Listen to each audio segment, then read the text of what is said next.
one thing for the FA Cup, actually, and I think this is pertinent to the story of Cardiff City that happened in 1927. First ever live sporting event to be broadcast on radio, and the Radio Times published a centre page spread. All the boxes split in a grid, basically a pitch on the centre page spread, split into different boxes. 1, 2, 3, 4, 5, 6. And when the ball was played back to the goalkeeper, the commentator on the radio would say, "And it's now back to square one." And that has haunted our success ever since. Hello and welcome to When Football Began Again, the podcast that takes a nostalgic look at the Premier League era. Today's show is a continuation of the count up of the all-time Premier League table, and it's the turn of Cardiff City in 45th place. My guest, comedian Dai Rhys Towler, will be with me very shortly. More on that in a moment. Before we get to that, thank you so much for all of the comments from last week's show, the 96-97 themed Middlesbrough episode. What a team that was, and lots of lovely feedback from my guest, Tom Flight, the author. And also a bit of a resurgence for the first episode that we did in season 1 in this format today, the 50th place team in the all-time Premier League, Swindon Town, had a bit of a revival this week, having been shared on a big Facebook group. So that was really lovely. Hopefully I'll be able to share some of the feedback and some of the stories that came out about Swindon Town on a future episode as well. There's also the results from that show of the best Brazilian midfielder / attacker, which I'll reveal at the end of today's show. And listen out in today's show actually for my guests as well, because they pick their favourite Brazilian goalkeeper / defender from the Premier League era. So all of that will be revealed in this episode and at the end of the episode, so do hang around for that at the end.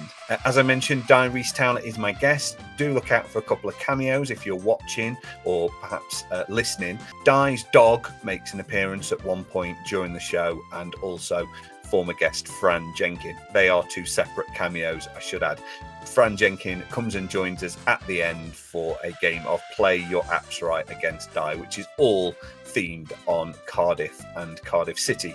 So that is coming at the end of today's show as well. I know we have quite a few listeners who play along at home, and it is a tough one today, let me tell you. Let's get on with it. Cardiff City, 45th in the all-time Premier League table. They've had 2 seasons in the Premier League era, and while both did end in relegation, they were filled with incident and story, and we cover all of that with Dai. So here we go. Cardiff City, 45th on the all-time Premier League table.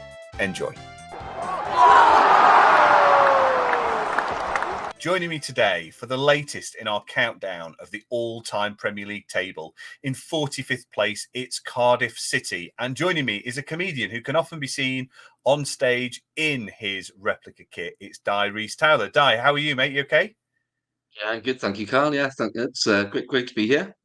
Very good to have you on. Looking forward to chatting about Cardiff City. Before we do that, tell me a little bit about your history with Cardiff City. How long have you been a fan? Can you remember your first game? Tell me everything. I've been going to Cardiff City matches since I was about 9 years old, so that would have made it about 1994, with my old man been taking me down. I haven't got a clue what my first game was. I have no idea. I know my first away game was Cambridge United, but I don't know my first home game. I've no idea. But yeah, ever since then, they've dragged me in and hooked me, and I feel like I should sue them, really. as The any years true of hurt. as any true football fan should. And I suppose those early days as a kid, I mean, like stepping into Ninian Park, it's an assault on the senses, I think, when you're a kid, isn't it? Stepping into any football ground, but I think it just draws you in, doesn't it? Yeah, especially Ninian Park. As you say, that's exactly right, an assault on the senses. But Ninian Park was the most severe of assaults on your senses. It was a football ground in the pure. You couldn't get a more pure football ground. The place was electric. As soon as you walked in, you could have 2,000 people there, because we were rubbish back in the day. But you could have 2,000 people there, and the place would be buzzing. Yeah. And my dad would have to tell me, stop, stop turning around. Watch the game, because I was just obsessed with the fans. But yeah, what a place Ninian Park was. Loved it.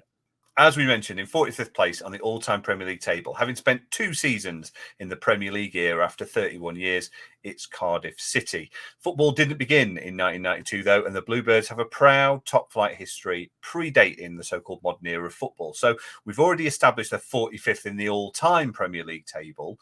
Out of the 65 teams that have played in the top flight, where do you reckon they might be in the all-time top flight table? Any ideas?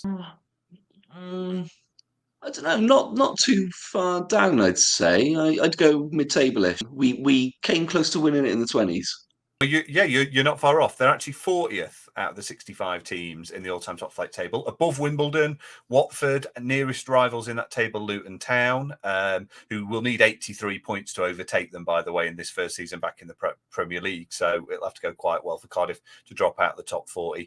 It's over 100 points to Crystal Palace and Bury above them, though. So you need a couple of stints back in the Premier League to climb that table. And while, unfortunately, Cardiff are behind local rival Swansea in the Premier League era, they are considerably more successful in the all-time top flight table, with more than double the matches and double the points over their good friends down the M4. So yeah, you're pretty happy with that, I imagine. You've got to take any little win against them, any win. Well, before we get to the Premier League era, let's have a potted history on Cardiff City FC. Founded in 1899 as Riverside FC, they changed their name to Cardiff City in 1908, completed building Ninian Park in 1910, and applied to join the Football League in 1920. Placed in the second division, they won promotion to the top flight in their first season, where they would remain until 1929. During that same period, they lost the 1926 FA Cup final against Sheffield United, but were back the following year to beat Arsenal 1-0 at Wembley on St George's Day. They remain the only non-English team to win the FA Cup. So, Dai, that FA Cup is almost a century ago, but a proud record still holds to this day, and still the only non-English team to win that. What does that mean to the modern-day Cardiff fan? Absolutely everything. As I say, you've got to take the small victories. Even I'll take 45th, and if Swansea aren't anywhere near 45th, then I'll take that. That's a victory. But the FA Cup in 1927, it goes down as legends. Fred Keener fought in the war, got shot in the leg, and that bullet was in him in the final. There's so much folklore and legendary surrounding it. As you say, on St George's Day, that's a beautiful, beautiful thing, I think, as a Welsh football fan. But so yeah, it means an amazing amount, and I never thought that I would see Cardiff City in an FA Cup final, and then 2008, and Dave Jones gets us there with the young Aaron Ramsey in the team. It was special. And I never thought that day would come. And even if we didn't win it, the FA Cup is a special competition, and especially for Cardiff fans. So Cardiff returned to the top flight for 7 more seasons post-war in the mid-1950s and again into the early 1960s before spending most of the next quarter century in the second tier. By 1992, though, they're in the bottom tier, and we'll pick up from there a little bit later. Before we do that, though, a note that Cardiff played in the Welsh Cup until 1995, when sides played in the English League were then denied entry. They won it 22 times in total, which also enabled them to venture into European football on more than a few occasions with a few memorable results. In 1965, they reached the quarterfinals of the European Cup Winners' Cup before losing to Real Zaragoza. 2 years later, they reached the semi-finals, the furthest any Welsh side has gone in European football, before losing to Hamburg. And then in 1971, they narrowly missed out on equaling that feat after beating European giants Real Madrid 1-0 at Ninian Park. They would lose the return leg 2-0 at the Bernabeu. The Cup Winners' Cup, I mean, it was a brilliant competition for anyone who doesn't remember it, and it would throw up these kind of fixtures over the years.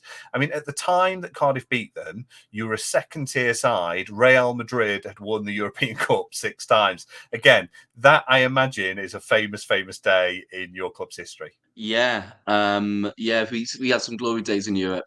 We got to the semi-finals against Hamburg one year. That might have been that year. But yeah, we had some great days there. It's a shame that we're not allowed to compete anymore in it. But you've got to choose one really. You can't have two ways to go into it. But yeah, Brian Clark, a great header. It's again, it goes into the Phoenix and the Flames history of the club. Glory days. My old man supposedly jumped the fence. Along with the official attendance, I think, was 60,000 somewhere, but there must have been about 120,000 in there. And one thing for the FA Cup, actually, and I think this is pertinent to the story of Cardiff City. There's a couple of FA Cup firsts that happened in 1927. First time, obviously, it was Welsh club had taken the cup out of England, but it was the first time the national anthems as well. Basically, first ever live sporting event to be broadcast on radio. Anything. Is The that first right? ever broadcast of a live football match, 1927 FA Cup final, and the Radio Times published a centre page spread, and they would have all the boxes split in a grid, basically a pitch on the centre page spread, split into different boxes, 1, 2, 3, 4, 5, 6. And when the ball was played back to the goalkeeper, the commentator on the radio would say, "And it's now back to square one." Oh, wow. And that's where Right? that comes from. Wow. And that's where that comes from. And that has haunted our success ever since. But I think that's I think that's such a beautiful. Like I couldn't make that up. Hmm. Like there were hundreds and thousands of people on outside City Hall in Cardiff listening to the radio with their Radio Times back to and as I say back to square one, and we've been rubbish ever since. I think it's beautiful. Well, there we go. That is, I did not know that. And this is the beauty of this podcast. We try to entertain and inform. So let's start in 2009 then. Cardiff City are about to leave Ninian Park, their home for 99 years, to move to the Cardiff City Stadium. They're in the Championship, have just competed in an FA Cup final for the first time since 1927 under the leadership of Dave Jones, and they're on the edges of the playoffs to the Premier League. In steps a Malaysian consortium headed by Vincent Tan, who would become one of English football's more colourful characters over the next few seasons, as we'll cover. The next few seasons would see Cardiff fall at the playoff stages for 3 consecutive years, including a Wembley defeat to Blackpool and a semi-final defeat to Reading that would cost Jones his job. Malky Mackay takes over the hot seat, reaches a League Cup final and the playoff semi-finals in his first season in charge before leading the Bluebirds to the Championship title a year later in 2013. With 87 points, they seal promotion with 3 games to spare and a return to the top flight for the first time in over half a century. At the final whistle of the match against Charlton, veteran striker Craig Bellamy, back with his boyhood team, called promotion an impossible dream. Dai, there is also one fairly notable and infamous change to the club's colours in the 2012-2013 season. Talk me through that, and did that controversy take the edge off what obviously must have been a thrilling season on the pitch? Yeah, we gained promotion to the Premier League in the only way we know how: adversity. Like it should have been a glorious time in our club's history. And Vincent Tan, he's done so much. He's pumped in so much money. He must be mad. But it just is. It's such a Cardiff City thing for that to have happened. For us to have turned red. Nobody in has ever heard of such a crazy thing before. No. And obviously, it would only happen to Cardiff City Football Club. So in a way, I'll take it because we're a ridiculous football team to support. We don't do like if you're looking for something to help your mental health, don't watch Cardiff City. Jesus, do you mean? Well, look, I think that's why I do it. I think I do it because we're such a crazy football club.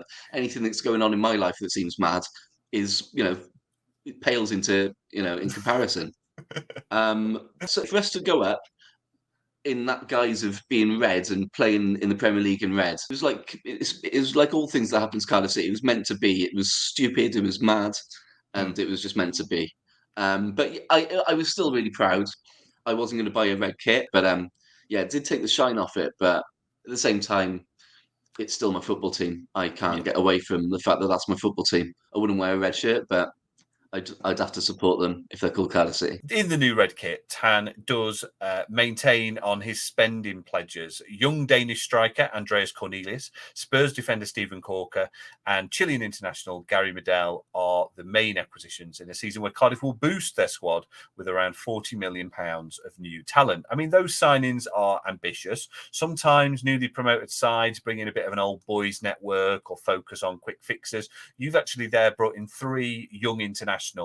John Brayford and Peter Odemwingie come in as well. I mean, at that stage, you've gone up. Are you confident that Cardiff are going to be very competitive in this new season? The way we won the league to go up under Malky Mackay, we were by far and away the best team in that league.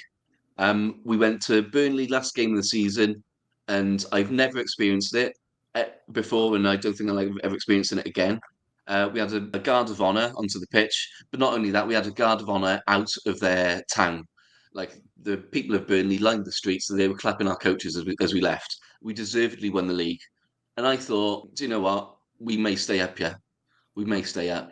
Because I like sporting Cardiff City, you don't prepare yourself for success. So I would never think, oh, do you mean, oh yeah, mid-table success, whatever. I'd think, well, how are we going to manage to scrape by here? I was optimistic that we could have done, but I think it needed more investment than we did. Cornelius, for instance, that signing, Vincent Tan hates the man. Like he's quite an irrational man, Vincent Tan.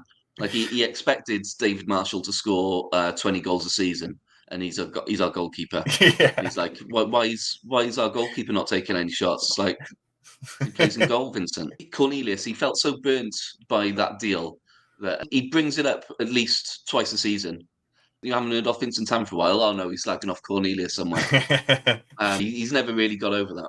Opening day begins with a defeat at West Ham, but victory follows in the first home game of the season against Manchester City as the Bluebirds overturn Edin Dzeko's second half goal to win 3-2. Fraser Campbell gets a brace. There's also a march before that match to protest the red kit.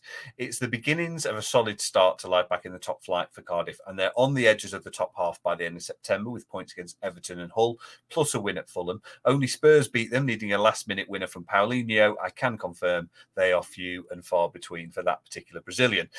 Then comes the first meeting of the season with Swansea City and a first ever clash between the two sides in the top flight. Craig Bellamy will be the provider of a cross for Stephen Corker to head home the only goal of the game and send the Cardiff City Stadium into raptures. What was the atmosphere like that afternoon? And you've touched on it already, but just how fierce is that rivalry with Swansea? As far as football rivalries go, I've never been to a Glaswegian derby. I don't know what it would be like. I've been in pub situations where you've said the wrong thing to a Glaswegian, and that's pretty hairy. But I don't think it's as near that on a Richter scale. But the hatred is real. And when like that instance, that game, for instance, like whenever we play Swansea, it's a big occasion, especially for the fans. For the Cardiff players, it doesn't seem as though it bothers them at all recently. But usually is a big occasion and everyone's up for it and you can feel it as soon as you walk in. And that was exactly the same thing walking into Cardiff City Stadium that day. The only thing is this bloody red kit.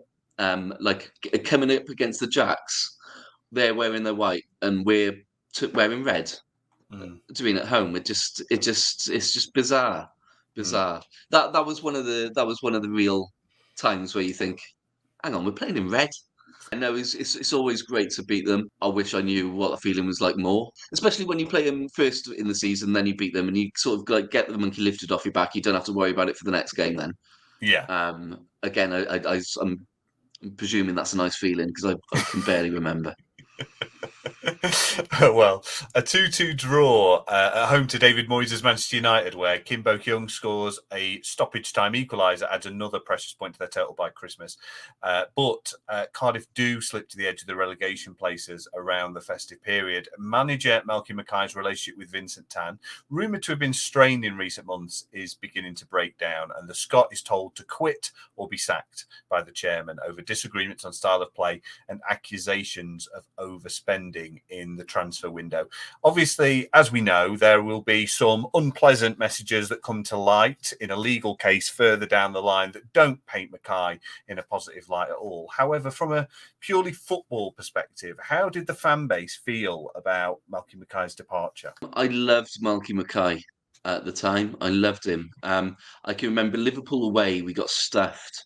I'd had a bit to drink, and after the game for about half an hour, we were just chanting, "Don't sack Mackay, Malky Mackay," for about half an hour, and like all the Liverpool tourist fans had never seen anything like it.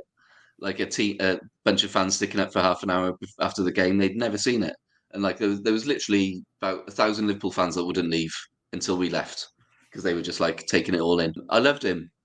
I loved him. I thought I was I thought he was onto something. I thought he was a not a football genius, but I thought he had the passion there, and you could see that like there was something in the future for him. He was going somewhere. He had an idea of what to do, which is a rare thing to see in a manager. Quite often you think that you can do a better job than him. I wouldn't have picked him. I wouldn't, but I had total faith in Malky Mackay, which I think makes it all the worse when you find out what happened. Yeah. Um, but yeah, I was completely committed, which is why I feel so bad about it. The Bluebirds let a 2-goal lead slip against relegation rival Sunderland in the final match of 2013 before losing at Arsenal and appointing Manchester United legend Ole Gunnar Solskjaer from Mould in his first Premier League appointment. It was a great start for the Norwegian, beating Newcastle in the FA Cup third round, but defeats to West Ham and both Manchester clubs leave Cardiff bottom of the table. It's the first time they've even been in the relegation zone since opening weekend. In the winter window, Ole brings in 3 young Norwegian players plus Kenwyne Jones and calls on his Manchester United links for a loan deal for Wilfried Zaha and a permanent deal for Fabio da Silva. Obviously, this transfer window is clearly Ole's attempts at putting his own stamp on the squad. He's bringing players he noted from the Norwegian League. Cardiff are still very much in touch with the teams above. Again, what was your confidence at this point? Obviously, a blow that Malky Mackay comes in, a risk bringing in Solskjaer, but some decent players added to the squad. No, my confidence at this point was shot. I was convinced we were going to go down. But that first game at home, right, there was a 25-yard free kick right in the middle. We're defending, but basically put us all the centre backs in the wall, and so there's no one marking the defenders. I was thinking he was taking notes under Alex Ferguson. Like this goes against everything I know.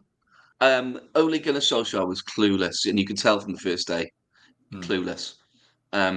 Awful manager, and I knew instantly we were going to go down. The one player we did bring in was Nets Ingadale or something like that. He was called. He was okay, quite a small, fluttery little player. He was all right. Apart from that, they were all deads. Yeah. Honest to God. And as soon as he went to Man United, I was like, he's going to get the sack.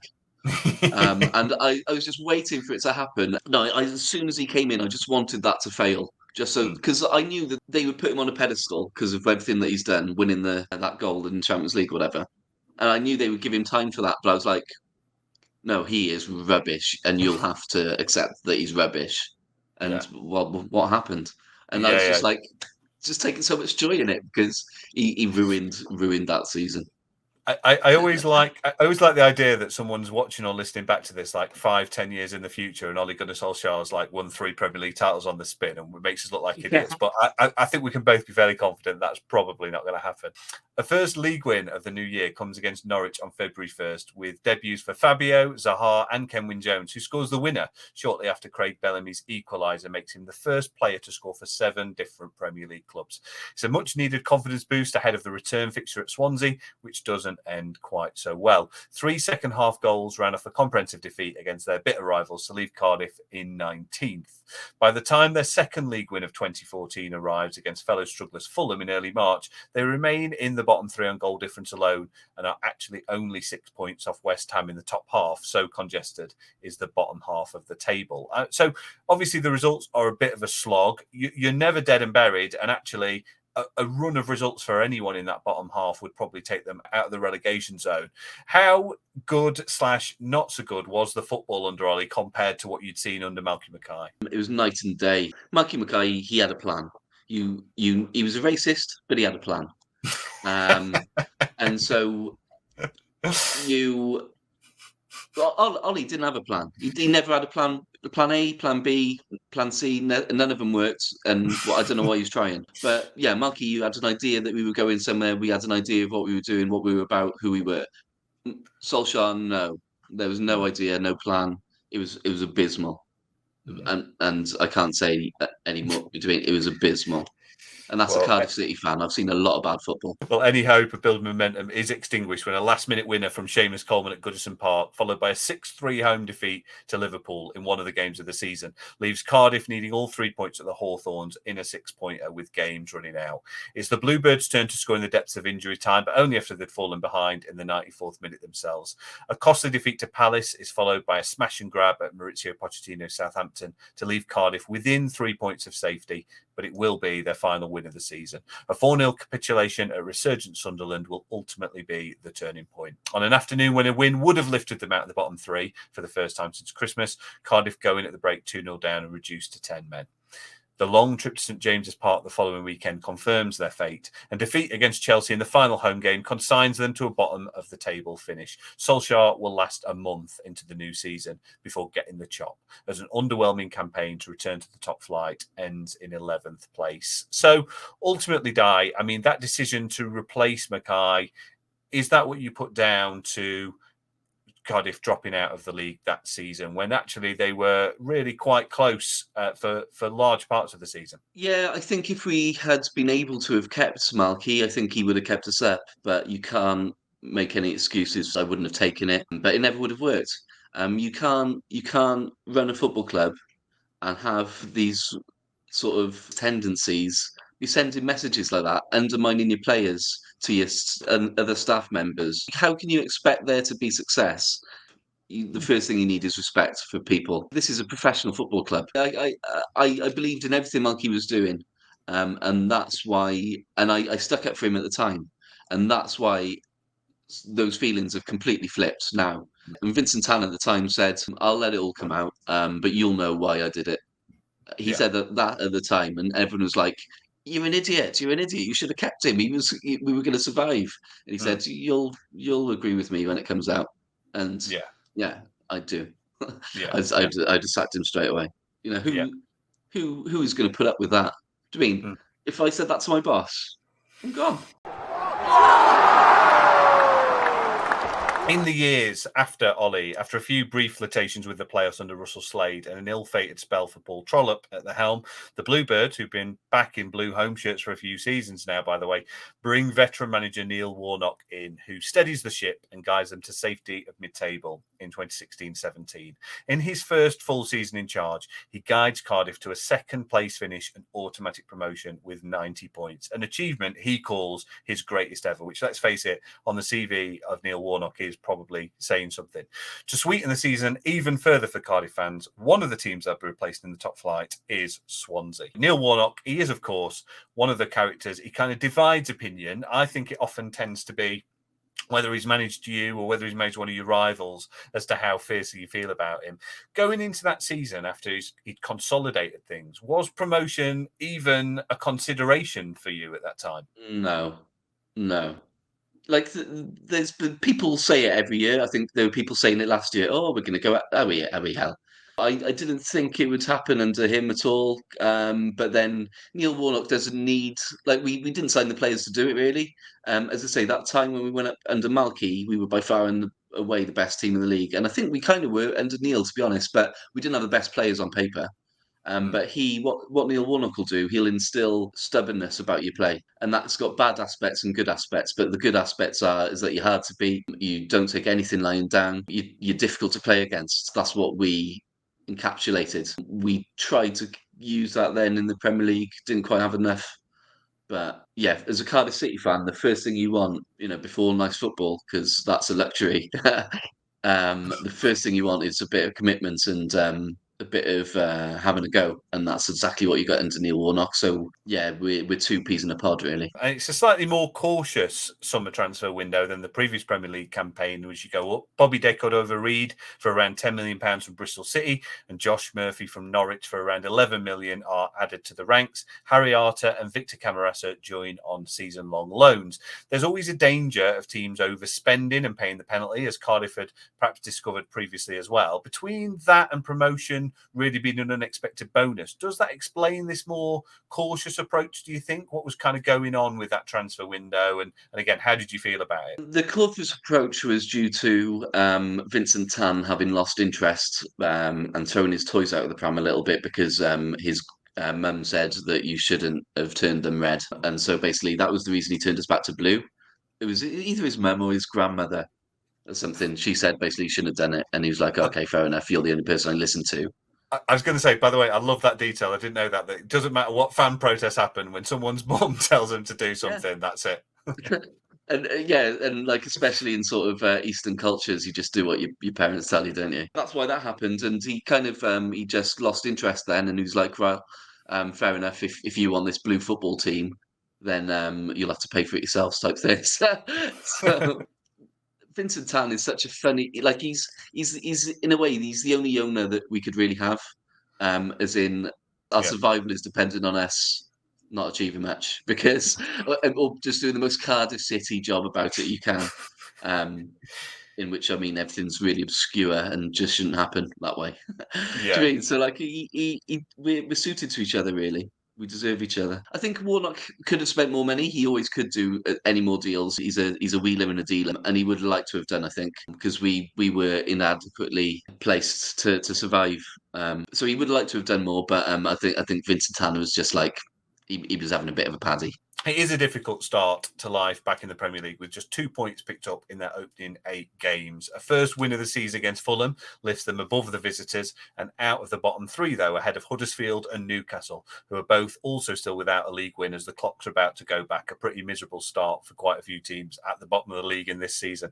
From here, though, Warnock's men seem to find their groove at home, with Brighton, Wolves and Southampton all being defeated by 1-goal margins to lift them to the heady heights of 14th going into December. That run is ended in the final game before Christmas, though, when football throws up one of those wonderful plot lines with Ole Gunnar Solskjaer's first game in charge of Manchester United. He does leave with a 5-1 win. What sort of reception does Ole receive on his return? Like, was it poor? Awful. Yeah. As I say, all Cardiff City fans will know that he ruined that one season prior that we had in the Premier League, and he was completely out of his depth being Man United manager. So that's exactly what we told him. We played Man United on the last game of the season that season at Old Trafford, beat them, and spent the entire 90 minutes just telling him he's a shit with Neil Warnock.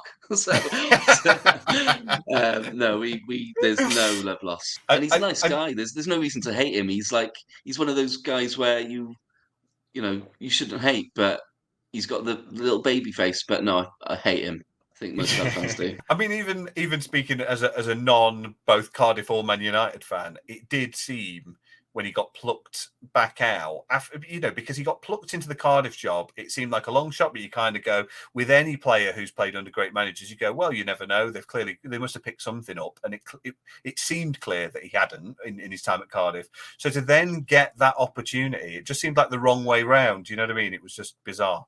Bizarre, yeah. I don't know what he did during his time with Cardiff to merit that job. Like what he did do, obviously, is just score the last goal in the Champions League final. That's what got him that job. Outside the bottom 3 at Christmas, there's hope that Warnock can keep his side in the division. 3 points in the final game of 2018, thanks to an injury time winner from Victor Camarasa, only adds to the optimism. However, it's the only goal Cardiff score in 5 games after the festive period, with defeats against Spurs and Newcastle dragging them back into the bottom 3. With new signings being worked on behind the scenes for the January window, a new striker appears to be the priority, prompting the club to agree a club record £15 million fee for Argentinian forward Emiliano Sala. After agreeing the deal and being announced on the club website, Sala returns to Nantes to say goodbye to his former teammates and collect his personal belongings before making the journey back from northern France to Cardiff on January 21st in time for training the following day. The plane comes down near the Channel Islands, claiming the life of both Sala and pilot David Ibbotson. Sala's body will be recovered almost 2 weeks later. Warnock, who'd been instrumental in the signing, says he's endured the worst week in 40 years of football in the days after the plane goes missing, and says he came close to quitting. There are emotional scenes at Cardiff's next 2 games, a defeat at the Emirates and a home win against Bournemouth. It's one of those things in football. There's no manual for handling it, and it's obviously just an unprecedented tragedy. How would you describe that period and that atmosphere in the ground? Because it was very poignant at grounds all over the country at that time, but obviously clearly at Cardiff, scenes of high emotion. What was that period like? Yeah, really raw. I can remember following that transfer because that was basically the only thing that we've missed when we've been in the Premier League is like that real striker, that person who can put in double figures a season. We've never had that, and so as soon as I heard we were signing him, I like the look of him. 6-foot Argentinian striker. Oh, I like the sound of that. And so I was following it, like just refreshing Twitter every 5 minutes, literally. And then you start refreshing Twitter and it doesn't start looking so good. Like when you were reading it out, then a cold shiver went over me. Like it's still raw now. Yeah, and like the Arsenal away game, I went to it. Like Cardiff City fans, we never shut up. And if it's an away game, we're the loudest people in the stadium, like as most away fans are. But we never shut up about it. The entire 90 minutes, we just sang our heart out for Salah, and yeah, really awful. And it's still really, really. I don't think we've recovered as a club. Maybe we can start recovering now because we've paid it, and we can maybe move on. I like whether we were legally obliged to pay it or not. I think it would have been better if we just had have done, just so we were not absolved of it. Because like he's always gonna have his history. And he never played a game for us, but you can't erase him from our football club's history. Yeah.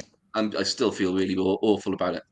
Yeah. Yeah. We're going to say our dream teams later. He's in it because he played for us in my dreams. Do you mean? And only in my Yeah. dreams. An injury time winner from Kenneth Zahor at St Mary's brings back-to-back wins to lift Cardiff to 15th, but comprehensive defeats against Watford, Everton and Wolves do dump them back into the bottom three. A 2-0 win over West Ham keeps them in touch, but by the time they head to 17th place Brighton with just 5 games to go, they're 5 points adrift of safety. Warnock's men do win 2-0 to keep hopes alive. Cardiff do take it right up to the penultimate game of the season, a 1-0 defeat at Fulham, and ultimately a home defeat at Palace, though, sees them relegated. It pales in significance, kind of the footballing impact to the loss of a human life, but actually you've kind of said it is that thing of having a striker, someone who can put the ball in the back of the net. Was that the difference again this season in terms of keeping the Bluebirds up? Yeah, that was the difference. Maybe Emiliano Salah could have been that key that we were missing. So that is Cardiff City's 2 seasons in the Premier League covered. Let's take a moment to reflect on the last 31 years on the whole for Cardiff City, though. During that period, they've been in all 4 divisions, spending 6 years at League 2 level, 5 seasons at League 1 level, 18 seasons in the Championship, and those 2 years in the Premier League. There have been 6 promotions and 4 relegations in that period. So 1 in 3 seasons, something big happens. What do you think their average league position is? Since 1992, we love a stat on the show. If I put all their places into an average league table of the 92, so basically if first in the Premier League counts for 1 and bottom of League 2 counts for 92, what's the average position that Cardiff City would be in? I'm probably going to say mid-table, but it probably is higher mid-table now, which seems ridiculous. Yeah, go on, 40, 45 again, something like that. Well, 45 would put you basically first in League 1. You're actually 43rd, so you're second bottom in the Championship, which is sort of better. And, so yeah, 43rd, second bottom in the Championship. Hopefully something you'll improve upon this season slightly as well as the season goes on. There's an FA Cup defeat in there as well, as we've covered, and playoff finals, a couple of brief flirtations with falling out of the league completely in the mid-90s, and a raft of club legends along the way, including Rob Earnshaw, Joe Ledley and Peter Whittingham. Simple question, really, I suppose.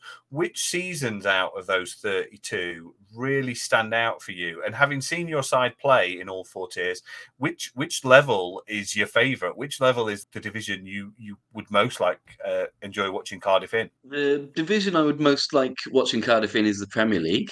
However, that isn't our level. Our level is probably the Championship, probably mid-table in the Championship, because the Championship is a great league. It's competitive. You never know what you're going to watch from one week to the next. In the Premier League, if if you're going to play Liverpool, if you're going to play Chelsea, you're going to lose. Championship, that may not happen. Championship, you can beat anyone on any day. It's a great league. So the thing is, right, I've watched this since 1994. So I've watched when we nearly fell out of the league. We finished 21st. Right, this was deemed a good season. We finished 21st in Division 3. It was back then. We finished joint with Hartlepool, and we had the record for the most amount of draws in a season, like 21 again or something like that. But I think Hartlepool matched us with that, so not even that we could claim as like we were the best to draw in at. So we're rubbish, and I'm proud of us being rubbish. And I don't care where we are. I don't care. Like we last season was one of the worst. It was awful last season, and people were like complaining, saying, "I can't watch this. I can't watch this." And I'm like, I've seen much worse. Like Cardiff City, supporting Cardiff City has set me up for a lifetime of not caring about the football you watch and just being able to watch any sort of dross. It's better than your real life problems. You know, Hmm. Is it better to have actual genuine problems in your real life, or is it better to rely on a football team to supply those problems for you? Yeah. It's a Um, good, do it's you a mean healthy outlook. that's my logic? That's I've been trying to work out why I do this for a long time, and I think that's my logic. The best season we had, because I don't class league success as don't get me wrong, it's nice, and I'd like to have it, but that's not what I judge a season on, because that's again nice football and league success is a luxury as a Cardiff fan. But the FA Cup run in 2008 was an absolute luxury, and that was great fun. And as they say, to watch Cardiff City in an FA Cup final, and to walk down that famous Wembley Way and turn around, everyone's wearing Cardiff City shirts. All my mates who supported Man United and Liverpool have all got a ticket somehow. You know, it was glorious. It was glorious, and it was just having a taster of what it might be to have supported a successful football team. Just a little taste because we never won it, obviously. That was my favourite season, I think. Well, the seasons that followed the second Premier League campaign have seen a slow decline, with 5th, 8th, 18th, and 21st place finishers. Crowd numbers have dropped by a third since the pandemic, and a churn of managers has continued as Tan appears to wish to sell. Malky Mackay, Neil Warnock, the only managers who've managed to get more than 100 games under their belts since 2011 as well. Before that, Dave Jones and Lenny Lawrence had significant spells. You've gone from kind of having 3 managers in 11 years to 10 managers in the last decade, and that's not including caretaker spells as well.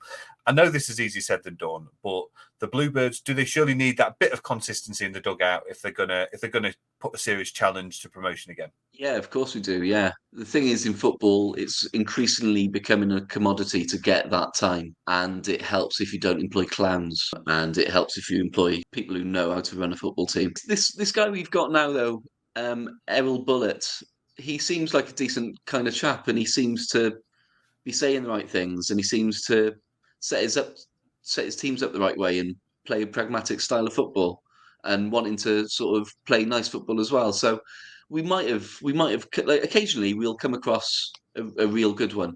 Like I think Dave Jones was a good manager. He only sort of got the chance because of the allegations he faced at Southampton or whatever, and thankfully he sort of had this chance then with Cardiff. Because I think Cardiff we're a good stepping stone as a football club. I don't. Obviously, we're the biggest thing to exist in life, as far as I'm concerned. I don't think we're a stepping stone. I think we're the peak of your career. But I think if I were to try and sell us to like star strikers or managers, I wouldn't say come here and never score again. I'd probably say, oh, we're a stepping stone. No, I'd probably say we're a stepping stone.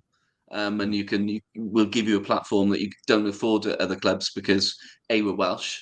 We've got that unique identity and the unique press coverage, which, clubs down Swansea will have a certain extent of it, but Bristol City don't get that sort of, exposure.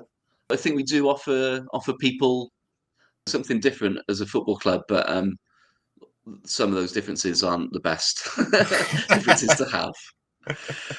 Well, a passionate rallying cry for future employees of Cardiff City, and I mean there is talk of Tan wanting to sell up various other football teams he's acquired over the years as well, looking to sell those too.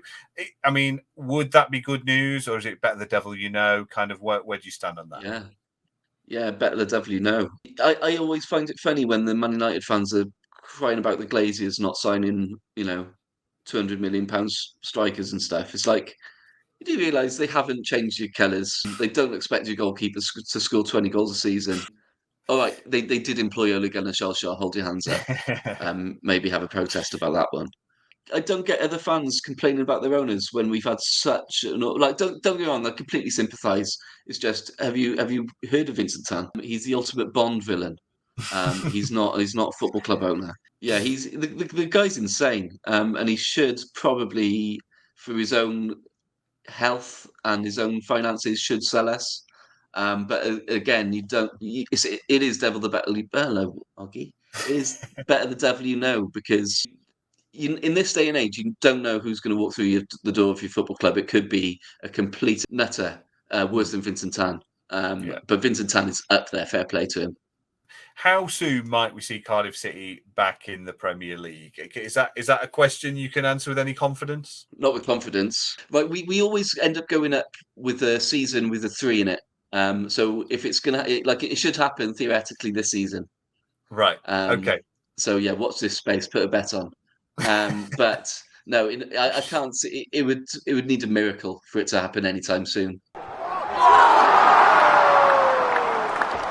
As part of our countdown for the all-time Premier League table, we are putting agreed starting 11s and 5 substitutes for each of the teams who've represented their clubs in the Premier League era. The only rule usually is that they must have played at least one game in the top flight for their side, but we'll come to a slight change of that rule for this particular team in a moment. Before we do that, there is another tragic story behind Cardiff's 11. Peter Whittingham was a key player in the team that got Cardiff promoted in their first season back in the top flight, and would be almost ever present in the battle to keep them there as well. In 2020, he fell through a pub fire door and down a flight of stairs on a night out and died from the head injuries he sustained. His death was recorded as accidental. Cardiff later retired the number 7 shirt as a result. Dai, obviously, untimely deaths like this, they are so sad. When it's a player you've grown fond of and a player that you've watched week in, week out, it's almost like a family member. I don't think that's kind of too much of a thing to say for any passionate football fan who loves their football club. What did Peter Whittingham mean to Cardiff City fans? He was everything. I was fortunate enough to interview Wits when I used to do some writing for the Supporters Trust, and what a humble, down to earth, genuine, just a normal bloke. And like he had a wand of a left foot. Right, this guy, he should have played for England because you've had a left-sided problem ever since I've been growing up, and that's why you've not won anything. Do you mean you need a left-sided midfielder? And Wits was that person. He had, honest to God, he would have lifted World Cup trophies for you. It was a wand. It was a wand from anywhere on the pitch. If there's a dead ball situation, you want his left foot wrapped around that ball, and he's going to whip it in. It's going to have some swag on it. The way he conducted himself, he had a wand of a left foot, but the way he conducted himself, he was the loveliest man you could imagine. And he was a pleasure to meet, and he was a joy to watch play for your football club. Such an untimely death, when he's got young kids and stuff. It's just awful. One of those things that shouldn't happen. What a guy! What a player! I can't put it more than it was just a privilege to have that sort of a person who's capable of doing those things, and at the same time represents your football club in the right way, the way you want it to be represented. He personified all of that. That's why they retired his number, because we know we will never have a better number 7 than that. He could have played for Man United. Like his left foot literally was as good as anything. Any dead ball situation, I prefer Wits to have a look at it than Gareth Bale, for instance. It was phenomenal left foot. And so he literally could have played for England. He could have done anything. But I'm glad he didn't, because it means that you haven't won any World Cups in my lifetime. Spoken like a true Welshman, but very fashionably put in terms of Peter Whittingham. A very sad loss.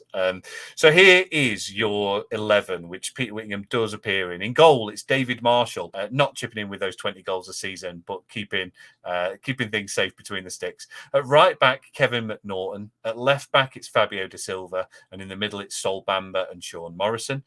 In midfield, at right midfield, it's Craig Noon. At left midfield, it is Peter Whittingham with that wonderful left foot, and Aaron Gunnarsson and Joe Rawls in the middle.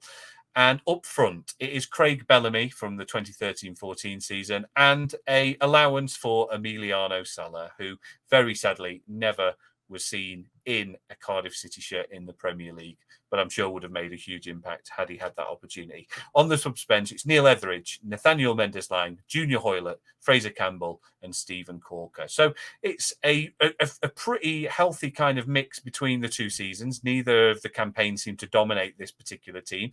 One or two of the players who missed out, Kenwyn Jones, Victor Camarasa, Gary Medell, I mean, any of those players who you attempted to put in, or have you kind of been steered a little bit by as well? One or two of those players who really showed that passion for Cardiff and maybe remained there for longer periods. Yeah, well, exactly. That's what's Like we've never had the most talented of squads, and so if you've got a bit of passion, that'll do you well for Cardiff City, and it'll probably earn you a place in this team over any skill that you did have, which would have been minimal in comparison to the people who had all the passion. The only person was Victor Camarasa. He signed for us on loan, so I don't think it was long enough really to include him. But he was a special player. He scored a lovely goal against Leicester from about 30 yards. He had a similar sort of right foot to Peter Whitnam's left foot, as in it was a bit of a wand. Not in comparison to the same. Yeah, he could have got a mention.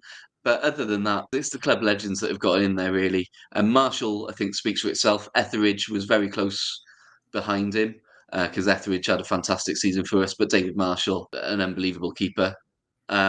Sol Bamba, like a great personality to have around your football club. He's always going to be a club legend for us. Morrison, when he came, he had questions to answer because I think he was caught urinating or something, on a night out. But to be fair, he completely answered all those questions. He's one of the best captains we've had in the last 10 years. I'm just curious as to what the questions were. Just how many more? Did you do it? Yeah, no, I did actually. Yeah, that's fine. Did you wash your hands afterwards? Fine. Good. You're in the good. Yeah, no, I pissed against the wall is the answer. Yeah. But we've all done that on the night out. It's just when you've come in as a captain to your football club, people are saying, "Oh, do you respect the area?" It's like, but no, he's just a young man, really. But yeah, Fabio was he was kind of like a Cardiff City player in like he had the bit of fire in his belly, that bit of Brazilian sort of fire. We don't have many characteristics with Brazilians other than that. But yeah, Fabio was good. McNaughton, club legend, didn't really play that many Premier League games, but he gets it just for being a club legend.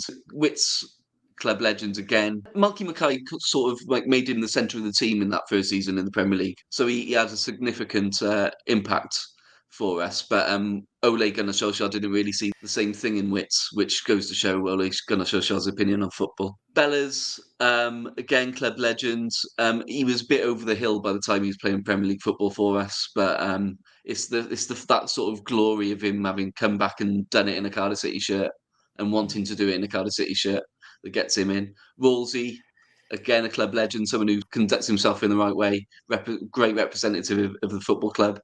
And the Rolls Royce we call him. He's still doing bits now. Salah, I wish he could have played for Cardiff. Like for me, he played for Cardiff City in my dreams. This is a dream team, and only in my dreams. Like unfortunately, but I think he could have been that difference that we needed. It was quite easy decision really. The players that we have had, and I'm lucky enough to include, have been great players for us. So yeah, can't complain too much. So that is our Cardiff City section of the show over, and eagle-eyed viewers or even listeners will notice there's someone else joined us, a friend of the show and previous guest, Fran Jenking, has joined us for our last two features. Hiya, Fran. How are you doing, mate? You okay? Yeah, I'm fine. Thank you, Carl. Yes, thanks for having me. We've had a Cardiff City themed episode today. You are a Forest fan. Any lingering kind of rivalries between Forest and Cardiff I need to know about? Dai's nodding. Yeah, Dai's nodding. Go on, Dai. Yeah, it's the elephant in the room. It's the mining strikes. Oh, right, yeah. Yeah. Like ever since I was a boy going to watch Cardiff play Nottingham Forest, we've been remembered that you scabbed on the strikes, and so scabby Nottingham, I think is the chant, and that happens every time. I think it just goes to show, like, the sort of the two areas, like we've got such a sort of strong identity in when it comes to politics, like both Nottingham, obviously the Garibaldi's, and Cardiff being like South Walian mining town. Do you mean? So like whatever happened in the mining strike, I was obviously too young or not alive to know. But I think it just goes. It's the interesting like political and cultural history of the UK. Do you mean that? It's true. And that's a little rivalry, but Sheffield United. That's a lively one. So when you mentioned the miners there, I'm thinking that rivalry between us and the Blades will never die. I'm glad you managed to bring that in, because I was struggling there. I was thinking, is there like history between players that we've had go back and forth between the years, but I couldn't really think of anything off the top of my head. Well, the one lingering connection we've got now is your manager, Steve Cooper, who is the son Course, of yeah. Keith Cooper, the legendary Welsh World Cup referee, Yes. who was a massive Cardiff City fan, and Steve is a massive Cardiff City fan, although he managed Yeah. the Jacks. And he did a really Yeah. good job. But yeah, we know all about Steve Cooper because he's a local lad, and what a fantastic job he's done. Um, Superb. He's the best thing around here since Cloughie, to be honest. yeah. The love for that man is off the charts. So, before we play a round of Play Your Apps Right to finish the show, we are going to continue with one of our regular features, which is to put a Premier League player into the Premier League Hall of Fame. We're going through nations alphabetically. Today it's the turn of Brazil. Now, according to PremierLeague.com, there have been over 100 Brazilian players in the Premier League era. At the time of recording, it's 107 to be precise, which means for the first time in League of Nations in this feature, we'll be activating semi-finals and a final to work out who is the best ever Premier League player from the 5-time World Cup winners. So you both have the task of choosing from the 35 goalkeepers and defenders who've played in the Premier League to date. Before we get to the shortlisted 4 that you'll be choosing from, here are a few that didn't make the cut.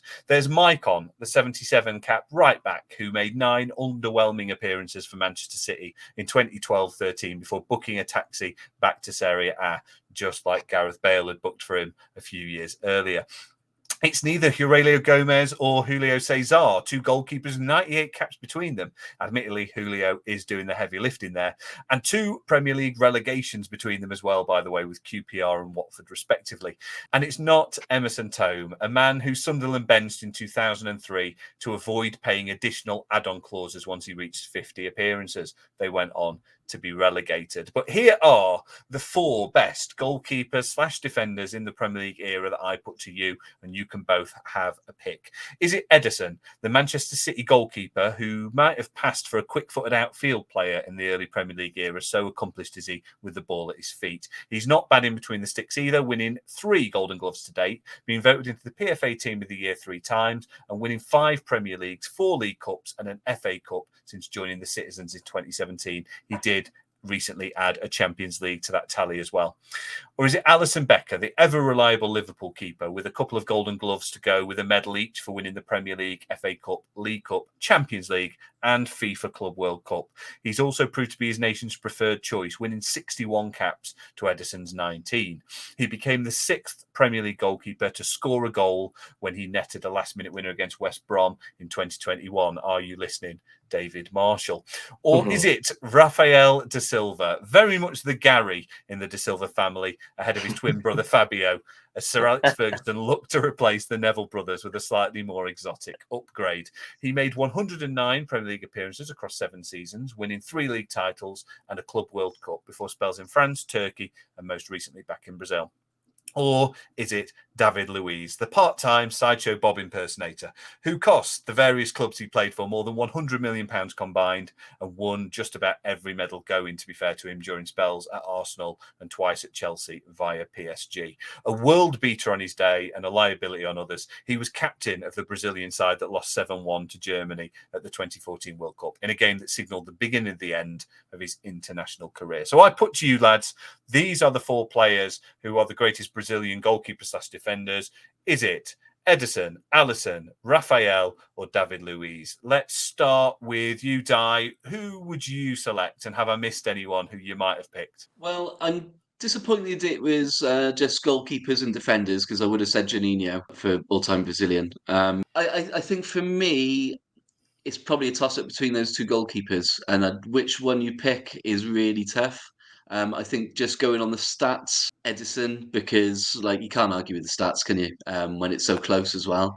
Alisson, don't get me wrong, I think he's a cracking goalkeeper. He's obviously the national preference, but I think really, if you look at it, who's won more trophies? I think I'd probably give it to Edison myself, but it's a Rizzler paper between those two goalkeepers. Yeah, very fair. Fran, do you agree?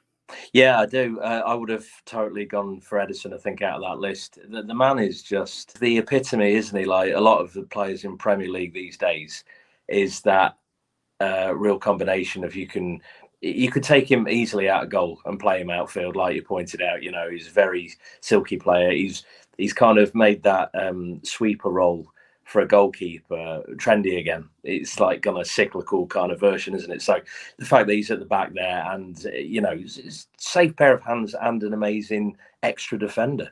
The man is just great, and no wonder City win everything under the sun and continually look good when you've got. I mean, yeah, he makes the occasional little mistake, you know, but I like Becker. I think he's good. He's just not a patch on Edison for me, so he's the man. Fair play. Okay, we've heard what the lads think. We'll be putting this out on our social medias for a vote. I don't quite know how we're doing that these days. Twitter, X, whatever the hell it's called by the time this goes out. But keep an eye on the When Football Began Again social media platforms, because we'll be putting this out for a public vote where you can have your vote. You've heard what the lads think, and I think one thing we all are agreed on is that Edison would have probably been a pretty decent ball playing midfielder back in 92, 93. We're now going to come to play your apps right to end the show. If you haven't seen this show before and you haven't heard this feature, what I'm going to do is I'm going to start you off with a familiar name, and you're going to guess the number of Premier League appearances they've made. This is according to PremierLeague.com, so this isn't total top flight appearances. This is Premier League appearances. I'm going to give you a second player, and you've got to tell me if that player has made higher or lower Premier League appearances. Whoever is in control of the board after 11 players is the winner, and that includes if you get it wrong on the 11th player. So Fran has played a round of this before, so I think it's only fair that we start with Dai and you get the opportunity, Dai, to take control of the board. We've seen some pretty impressive performances on this. It would be ironic that we brought Fran in as a guest if he doesn't get a look in, but let's see how it goes. For control of the board, Dai, we're starting off with Craig Bellamy. What would your guess be for Craig Bellamy's total Premier League appearances? Don't know. He's had a long career in the Premier League. Maybe with Norwich, he started in the Championship. I'm going to go 463. 463, Dai. Okay, Fran, you're going to take a guess. Whoever's closest gets the opportunity to take control of the board and kick us off. So what would you go for? What would your guess be? I think lower. But then again, I was just trying to contemplate on all the teams he has played for at top flight, because he was at Liverpool, wasn't he? And obviously Cardiff. Who else? I've drawn a blank. But yeah, he's been a big Premier League fixture for a long time. So, but I think lower. I think, yeah. I'll go lower. Okay. You would actually be right, Fran, to go lower. It is 293. To give you that list in full: Coventry, Newcastle, Blackburn, Liverpool, West Ham, Manchester City, and Cardiff. He scored 81 times in those 293 appearances. So, Fran, that gives you the opportunity. You can take control of the board, or you can hand it over to Dai and let him pave a way for you. What do you want to do? Oh, I'll take control, please. Take control. Okay, Fran. So we start off with Craig Bellamy at 293. Our next player on the list, and there is a theme as you'll spot all throughout this, Simon Davis. Simon Davis. Is Simon Davis higher or lower in Premier League appearances than Craig Bellamy's 293? I'm going lower. You go in lower, Fran. You are incorrect to go lower. It's 303 appearances for Spurs, Everton, and Fulham, which means control passes straight back over to you, Dai. We've got Simon Davis's 303. Our next player on the list, Ole Gunnar Solskjaer. Ole Gunnar Solskjaer higher or lower than 303? He would have made quite a few substitute appearances, wouldn't he? Or been on the bench quite a lot. I'm going to go lower.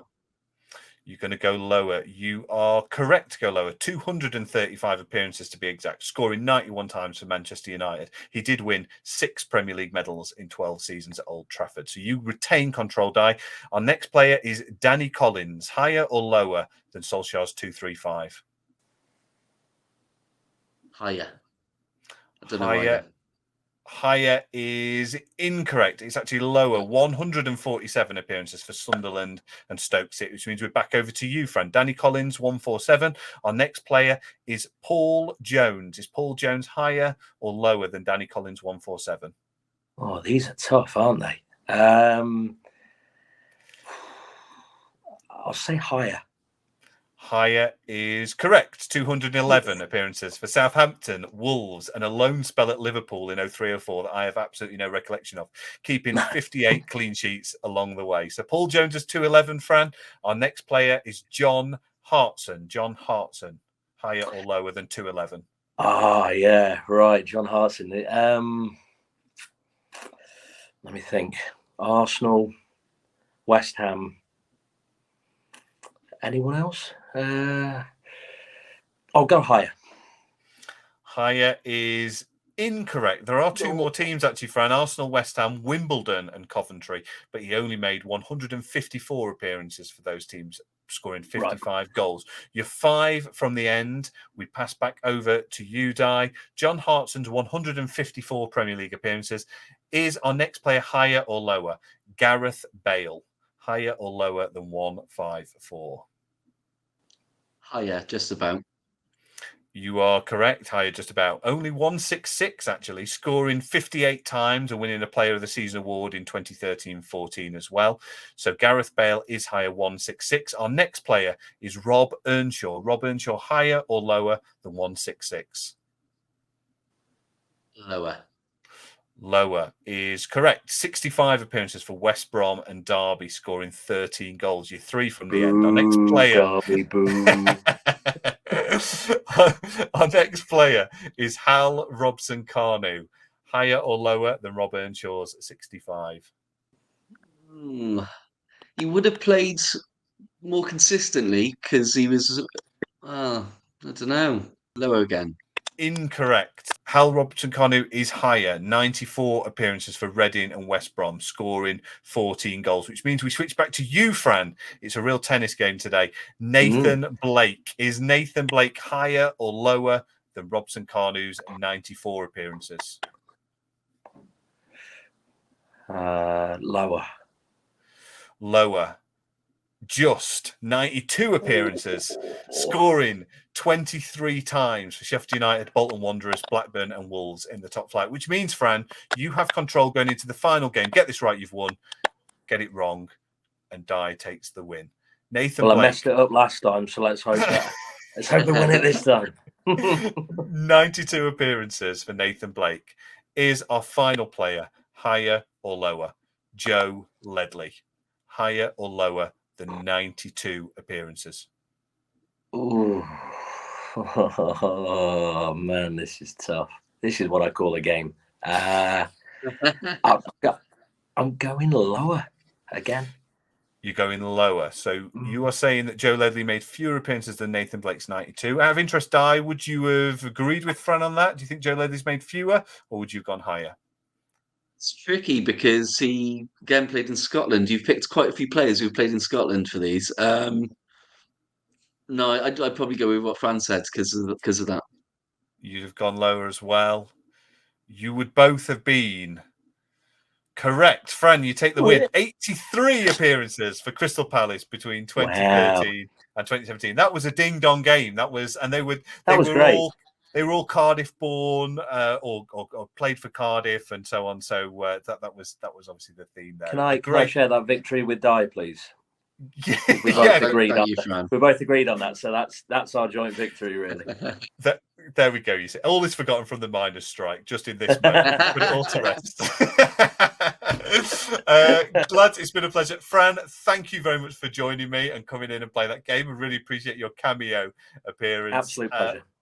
And Dai, you've been a wonderful guest. Thank you so much for sharing all about Cardiff City. Tell us a bit about where people can find you online. Obviously, you are very active, I think, on the South Wales circuit in particular as well. So is there anywhere where people can find you online and find out maybe where you're gigging next? Yeah. Well, for the last 4 years, I've been running a monthly charity comedy night in my local pub called Joke in the Yoke, and we do that every month. And we always do it for a good cause. We've raised about £5,000 or something in those 4 years. So yeah, you can see me there every month in Cardiff in Splot. It's on. I say I'm a Broadway performer. It's on Broadway in Splot in Cardiff. It goes on the CV, that stuff. But yeah, see me on Broadway, guys. Well, there you go. As seen on Broadway, Dai Rhys Towler, Fran Jenking. Thank you very much, lads. Been an absolute pleasure, and see you soon. Thank you. Bye, Anne. So that was Dai Rhys Towler and Cardiff City. I really enjoyed that chat with Dai, a really knowledgeable fan, very, very passionate Cardiff City fan as well. A lot of the guests I have from the comedy circuit on this show, I know quite well. I've never actually gigged with Dai. I really hope to make it to South Wales and the thriving comedy circuit that's down there, and perhaps gig with Dai in the not too distant future. I thought he gave a really poignant tribute as well to both Emiliano Sala and also Peter Whittingham. Real tragedies, both of those, very recent tragedies for fans of Cardiff City, and two players for very different reasons that will never be forgotten by that football club. So you heard what Dai and Fran thought for the best Brazilian goalkeeper / defender. That vote is now going to be up live on the When Football Began Again social media site, so do have a look out for that and cast your vote. And the results are in from last week when I asked Tom Flight who the greatest Brazilian Premier League midfielder / attacker was. His response was Juninho. You agreed. 67% of you voted for Juninho. Juninho now goes through to the Brazilian final, the last four, alongside Philippe Coutinho, who got 18% of the vote. So Juninho and Philippe Coutinho will go into the final vote for the best Brazilian Premier League player, and whoever the two players are highest from this week's vote. So do cast your vote between Edison, Alisson, Rafael and David Luiz. But that's all we've got time for this week. Next week's guest is a return to the Extra Time feature, where I chat to a famous face from Premier League years gone by. And next week, I have Mark Draper with me, the former Aston Villa, Southampton, England, Notts County midfielder. It's a great chat. He's a really, really great character. And he actually now has a very promising young lioness for a daughter as well. We chat about that, his career, being kind of in and around England squads, never quite establishing himself with the national team, and even around Euro 96, and kind of what that's like for a footballer watching a tournament. All of that is coming up on next week's show, which I will try and get out roughly on time. I try and release the show on a Monday, doesn't always happen. But that's it. As ever, please keep liking and sharing the show. Leave us a review if you would. That would really, really help me. The show's been creeping back up those charts again in recent weeks and is growing on YouTube. So please go and subscribe there if you're listening, or if you are watching on YouTube, maybe find us on wherever you get your podcasts as well. All the details are in the description for this show. But that's it for this week. Thank you for watching. Thank you for listening. I'll see you back here next week for my chat with Mark Draper. See you then.